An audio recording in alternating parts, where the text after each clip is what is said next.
자, 먼저 종말의 징후들에 대해서 잠깐 말씀을 드리고 의문 해석들로 들어가죠.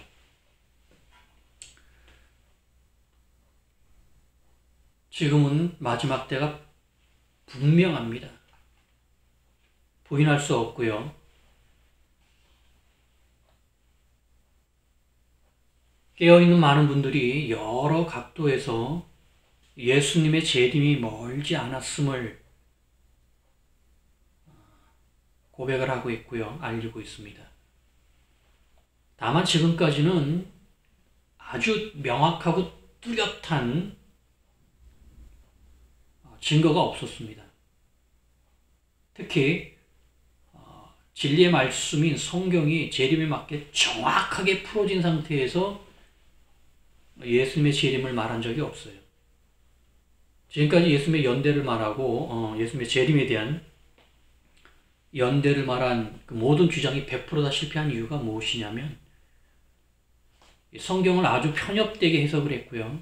그리고 해석의 폭도 편협됐지만 분량도 성경의 처음부터 끝까지를 다 푼 것도 아니고 그 푼 것이 쫙 정확하게 한 구조로 쫙 맞았던 것도 아닙니다. 아주 엉성하고 편협하게 풀어놓고 그 안에 연대가 들어갔어요. 그러다 보니 그 해가 되니 7년 대환난도 발생하지 않고 예수님의 재림도 발생하지 않습니다. 자, 그런 많은 실패를 통해서 이제는 이제 한국 사회에서는 예수님의 재림을 얘기하지 못하는, 얘기를 해도 외치지 못하고 속삭이는 그러한 그 상태가 됐는데요. 그럼에도 불구하고 깨어있는 자들은 예수님의 재림이 멀지 않았다고 신중하고 조심스럽게 또 아주 조용히 알리고 있는 그러한 상황입니다. 전 아주 힘을 줘 외치면서 예수님의 재림을 준비하라고 말합니다. 종말의 징후는 너무나 많은데요. 가장 큰 징후는 AD 1948년에 발생한 그 이스라엘의 건국입니다. 1948년은요, 앞서 제가 첫 주제로 발표한 7천년 연대에서는 이 7천년이라는 완벽한 하나님의 시간의 비밀이 뚫리는 그 첫 열쇠가 1948이었어요. 이 얘기는 그 앞서 7천 역사에서 많이 했기 때문에 그쪽을 보시고요. 자, 1948년에 이스라엘이 갑자기 건국된 이 사건은 저뿐만 아니라 모든 종말론자들이 이 해를 기점으로 이제 재림연대를 계산하게 됐습니다. 지금 70년까지 지금 틀렸고요. 100년이 남아있는데 이 100년째가 2048년이죠.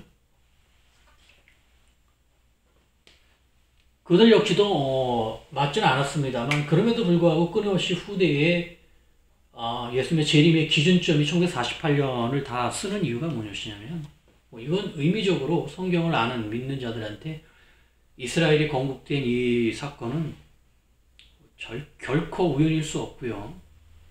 명확한 재림의 신호입니다. 물론 종말의 비밀에서도 이 내용을 뒤에 가서 다루겠지만 특히 7천년 역사에서는 이 시점을 얘기하는 그런 상황에서는 이 내용이 굉장히 많이 이스라엘 건국은 부인할 수가 없어요. 세상 눈으로 봤을 때는 굉장히 역사적으로 특이한 사건이 발생한 것 정도지만 성경을 믿고 예수님을 믿는 자들한테는 충격적인 일입니다. 1878년 전에 멸망했던 나라가 갑자기 그 자리에 섰는데 이런 예가 역사상 한 건도 없어요.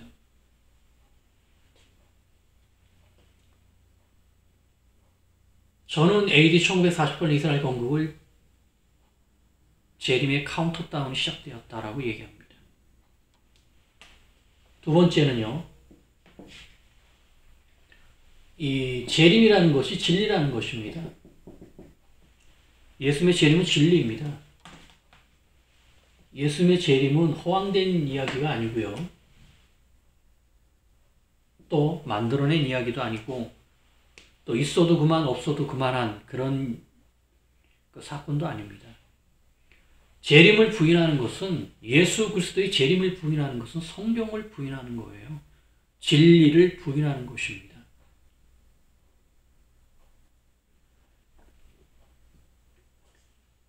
재림을 부인하는 사람들은 이제 사람들이 이렇게 생각을 하는 이유는 이 100% 실패를 했기 때문에 그래요. 다 예수님께서 오신다 라고 했던 모든 주장이 다 틀렸는데 한두 개도 아니고 100개도 아니고 지금 우리가 큰 것만 기억하고 있었지 100개만 되겠어요? 초대교회 이후부터 지금까지 끊임없이 예수께서 재림하신다는 얘기가 지역별로 시대별로 다 있었습니다. 그게 다 틀린 거예요. 100%, 99.99% 틀린 것도 아닙니다. 100% 다 틀렸으니 이것을 누가 믿겠느냐 하는 아주 합당한 생각과 주장인 것이죠. 저도 이해합니다. 그러나 제가 성경을 풀고 해석한 결론은 재림은 반드시 발생하고 재림은 진리이며 예수님의 재림은 멀지 않았습니다.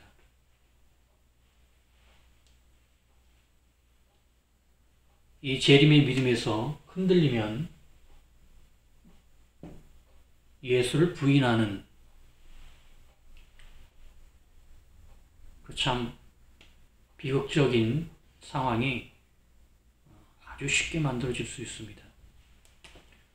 세 번째 징후는 WCC라는 거에서 잘 나타나죠. 세계 종교를 하나로 통합하겠다는 이 놀라운 발상이 과거에는 상상을 못했는데 이것도 갑자기 시작이 돼서 이스라엘 건국만큼이나 갑자기 시작이 돼서 갑자기 열매를 맺어가면서 급부상을 하고 있습니다. WCC는 7년 대한난 준비의 절대 조건 중에 하나입니다. 이 7년 대한난에 박해의 상황을 만들기 위해서는 반드시 이러한 세계 종교를 향한 그 음모가 반드시 있어야 합니다. 근데 그것이 형체를 드러낸 것입니다. 모든 종교는 하나다? 참 좋은 말이죠.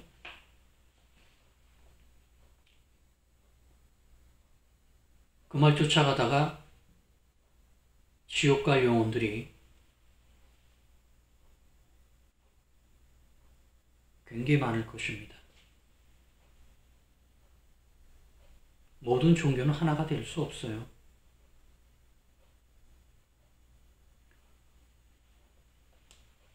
WCC의 이 종교 통합이 완료되는 시점을 여러분이 짐작해 보십시오. 자, 네 번째는요. 세계 무역화인데요. 무역 세계화죠. 자, 지금 세계 무역이 가파르게 이거 역시 하나로 모아지고 있습니다. 단일 경제가 되는 건데요. 이거 역시 7년 대한난의 절대 조건입니다. 왜냐면 이렇게 무역 세계화가 돼야 이래야 666을 시행할 수 있습니다.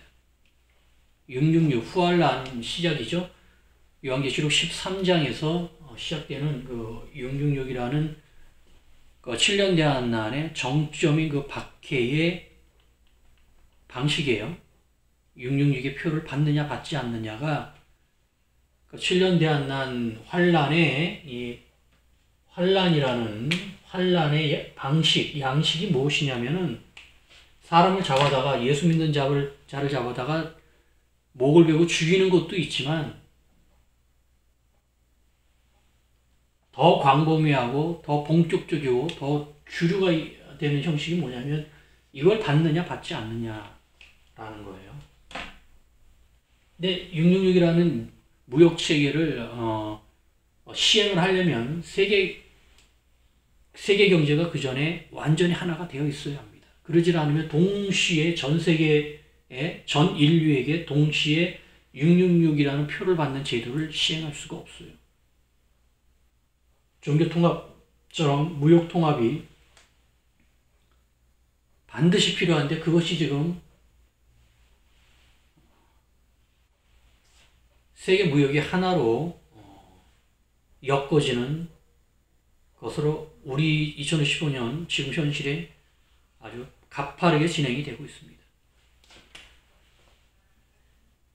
종말이 멀지 않았죠. 이 시점도 여러분께서 추측해 볼 수 있어요. 저보다 오히려 훨씬 더 정확하게 보실 것입니다. 다섯째는 복음 전파입니다. 땅끝까지 복음이 전파된 뒤에 예수님께서 오신다, 재림하신다라는 성경의 말씀처럼 지금 예수 그리스도의 복음은 땅끝까지 거의 전파가 완료됐습니다. 지금 상태로에서도 완료됐다 해도 과언이 아닐 정도로 이미 완료에 거의 선에 지금 왔습니다. 그래 모든 선교사님들이 원하든 원하지 않던 예수님의 재림을 의식하지 않을 수가 없어요. 말씀을 믿는 한에서는 복음 전파의 끝이 명확한 징조입니다. 성경 번역이죠. 성경의 번역 역시 거의 끝에 이르렀습니다. 지금 많은 언어들이 남아있긴 합니다만 그건 아주 소수의 그런 성경 번역 언어고요. 거의 모든 언어로 성경 번역이 거의 끝나고 있습니다. 이 역시 예수님의 재림이 임박했음을 알리는 징후겠죠. 일곱 번째는 좀 아전이수적인 그런 얘기일 수도 있지만 종말론이 이제 해석이 되는 것입니다. 지금은 인정하기 힘들겠지만 7천년적 전천년설을 통해서 요한계시록이 올바로 해석되면서 그 파장은 막중합니다. 요한계시록이 풀어진다는 얘기는 성경 전체가 풀어진다는 얘기고요. 성경 전체가 풀어진다는 얘기는 만물이 회복된다는 얘기입니다. 지금 요한계시록이 그걸 다 막고 있었어요. 풀지 못했으니까. 가장 최종적인 마지막 책이 풀어줘야 다 뚫리는데 마지막 책에서 막혀서 인류가 지금 그 역할을 못하고 있습니다. 신학학교에서 그 사명을 감당하지 못하는데 드디어 뚫렸다고 저는 생각을 해서 말씀드리고요. 만일에 요한계시록이 7천년적 전천년설로 완전히 해석이 됐다면 그것은 명확한 예수님의 재림에 대한 신호입니다. 그러지 않고는 이런 일이 일어나질 않아요. 제가 풀어서 이 말씀을 드리는 것이 아니라 제가 풀지 않고 다른 분이 또 풀었다고 해도 만일에 그분이 어떤 분이 요한계시록을 정확히 풀었다고 그것이 공인되고 인정되는 그 순간 예수님의 재림은 멀지 않은 상태가 저절로 돼버립니다. 그게 정상이에요. 전 다만 그 역할을 제 해석이 이 역할을 했다고 생각해서 말씀을 드리고요. 이후에 7천년적 전천년설 내용을 확인해 보시고 여러분께서 분별해 주시기 바랍니다. 자, 이 앞서 요한계시록에 앞서 저는 7천년의 비밀을 7천년 역사로 이제 발표를 했는데요. 7천년 역사 역시 거의 요한계시록 역할과 비슷합니다. 7천년 역사도 거의 알고 있었습니다만 그 안에 연대는 물론이거니와 인류 역사 전체가 놀랍도록 치밀한 누군가의 계획에 의해서 사건들이 발생하고 또 그것이 성경에 기록됐다는 것이 드러났다는 것 자체가 이 7천년 역사만으로 또 종말에 합당하게 성경의 한 부분이 풀어진 것이기 때문에 예수님의 재림이 멀지 않았다는 증거입니다. 종말의 징후 중에 하나입니다. 인정하지 않으시는 분도 많겠지만 7,000년 역사의 그 세세한 내용들을 알고 있는 제 입장에서는 정말 심지어 다시 한번 이 자리를 들어서 강조를 할 수밖에 없어요. 저는 푸른 사람, 해석한 사람 입장에서 이렇게 강조하기가 참 민망합니다. 해석한 사람 치고 심지어서 맞다고 얘기하지 않은 사람이 어디 있어요? 다 그렇게 얘기했는데 요한계시록에서는 다 틀렸습니다. 연대에서 다 틀렸고요. 그래 저도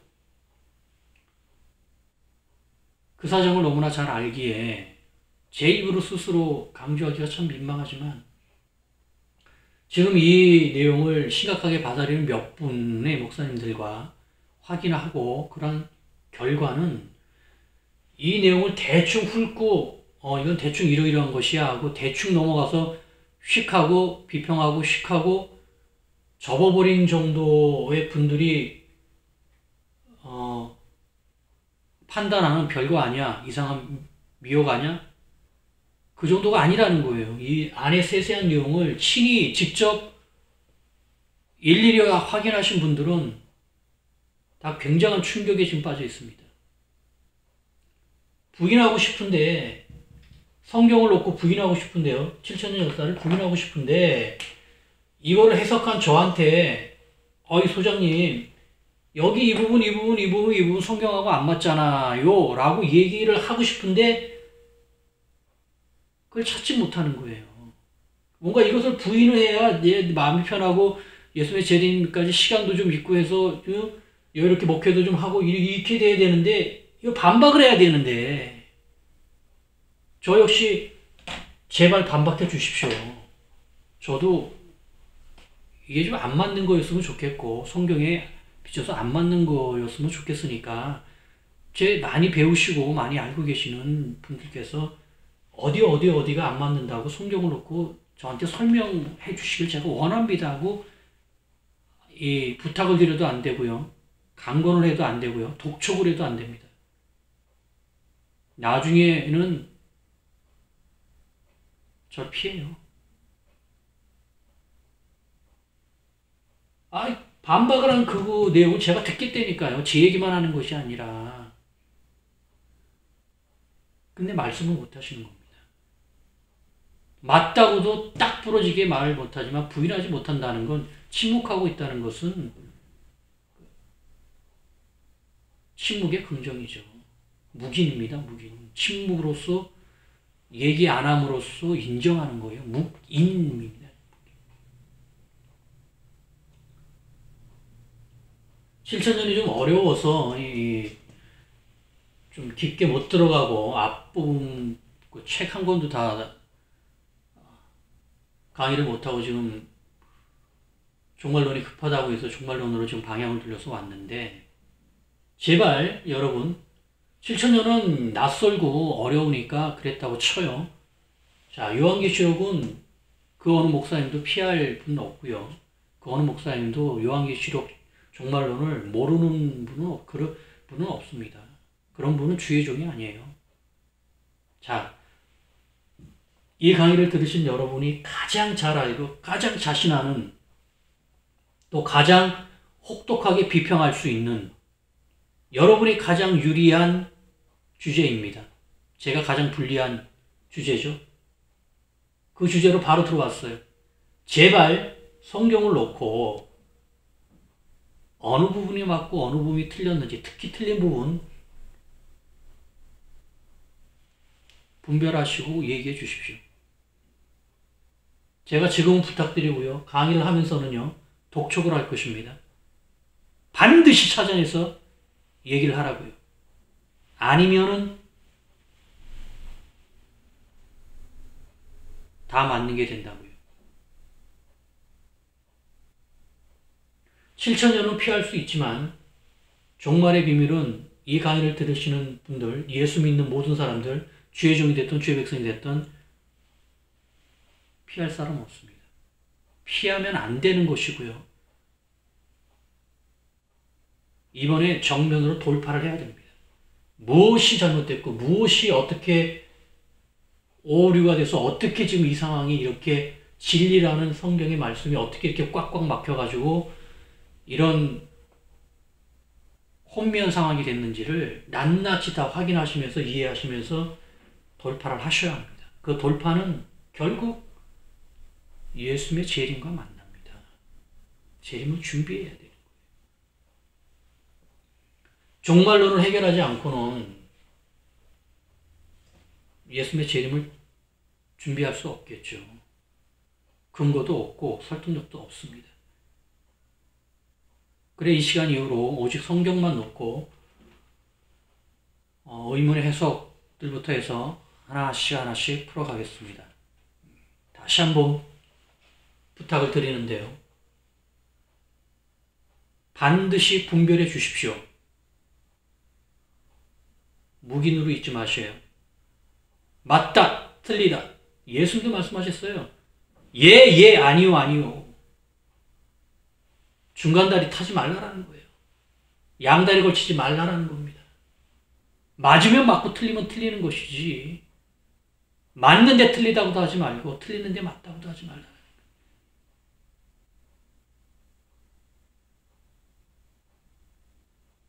그리고 그 기준은 오직 성경입니다. 자의적으로 해석하고 황당하게 해석한 말씀 구절에 의한 자신의 억지 주장이 아니라 다른 사람들도 모두 인정할 수 있는 상식적인 성경 해석에 의한 분별입니다. 자, 얘기가 많았습니다만 이 모든 사람들 여러분 잘 아시고 너무나 느끼고 계실 줄 믿습니다. 자, 그러면 빨리 의문의 해석들로 들어가죠.